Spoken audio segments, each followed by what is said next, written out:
നമ്മുടെ പാലക്കാട് ഇപ്പോൾ നല്ല ചൂടായതുകൊണ്ട് അമ്മയുടെ നൈറ്റിയാണ് ഇപ്പോഴത്തെ എൻ്റെ സ്ഥിരം കോസ്റ്റ്യൂം. ഹലോ ഗൈസ്, നമുക്കിന്നൊരു ഡേ ഇൻ മൈ ലൈഫ് കണ്ടാലോ. രാവിലെ എണീറ്റ് കുറച്ച് തുണിയൊക്കെ അലക്കാണ്ടായിരുന്നു. അത് കഴിഞ്ഞപ്പോഴാണ് ആലോചിച്ചത് വെള്ളം കുടിച്ചിട്ടില്ല എന്ന്. അങ്ങനെ അത് കഴിഞ്ഞതിന് ശേഷം അമ്മ പറഞ്ഞു കുറച്ച് തേങ്ങ ചിരകി തരാൻ. ഗോതമ്പ് ഉപ്പുമാവ് എനിക്ക് അത്ര ഇഷ്ടമല്ല, പക്ഷേ ഇപ്പം ഞാൻ കിട്ടിയ എന്തും കഴിക്കും. കാരണം ചോറും പരിപ്പ് കറിയും കഴിച്ച് എനിക്കിപ്പോൾ എന്ത് കിട്ടിയാലും ഞാൻ കഴിക്കുക എന്നുള്ള അവസ്ഥയാണ്. നമ്മുടെ പാലക്കാട് ഇപ്പോൾ നല്ല ചൂടായതുകൊണ്ട് അമ്മയുടെ നൈറ്റിയാണ് ഇപ്പോഴത്തെ എൻ്റെ സ്ഥിരം. ഇവൻ്റെ പേരാണ് പാണ്ഡു. ആൾക്കാരുടെ കഴിഞ്ഞ് തല്ല് കിട്ടാതിരിക്കാൻ ഇവന് ഞങ്ങളിങ്ങനെ പൊട്ടിട്ട് കൊടുക്കാറുണ്ട്. അപ്പോഴേക്കും അമ്മ കുളിയൊക്കെ കഴിഞ്ഞ് വിളക്കൊക്കെ വെച്ചിട്ടുണ്ടായിരുന്നു. പിന്നെ ഇത് ഞാൻ മീഷോന്ന് വാങ്ങിച്ച പൂവാണ് കേട്ടോ. അപ്പം ഞാൻ കുറച്ച് നേരം അതിൻ്റെ ഭംഗിയൊക്കെ ആസ്വദിച്ച് നിന്നു.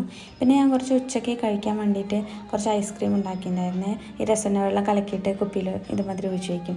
അപ്പോൾ കുറേ കഴിഞ്ഞ് ഫ്രീസ് ആകുമ്പോൾ വെറുതെ ഇങ്ങനെ എടുത്ത് കഴിക്കാം. തണുപ്പല്ലേ, നല്ല രസമാണ് കഴിക്കാൻ വേണ്ടിയിട്ട്. പിന്നെ ഉച്ചയ്ക്ക് ഉപ്പേരി ഉണ്ടാക്കാൻ വേണ്ടിയിട്ട് നമ്മൾ ഓമക്കായ പറിച്ചിട്ടുണ്ടായിരുന്നു. പഴുത്തതും പച്ചയും ഒക്കെ ഉണ്ടായിരുന്നു. അപ്പോൾ അത് കുറച്ച് മുറിച്ച് വെച്ചു ഉപ്പേരി ഉണ്ടാക്കാൻ വേണ്ടിയിട്ട്. അപ്പോൾ അത്രയേ ഉള്ളൂ ഇന്നത്തെ വീഡിയോ. ബൈ.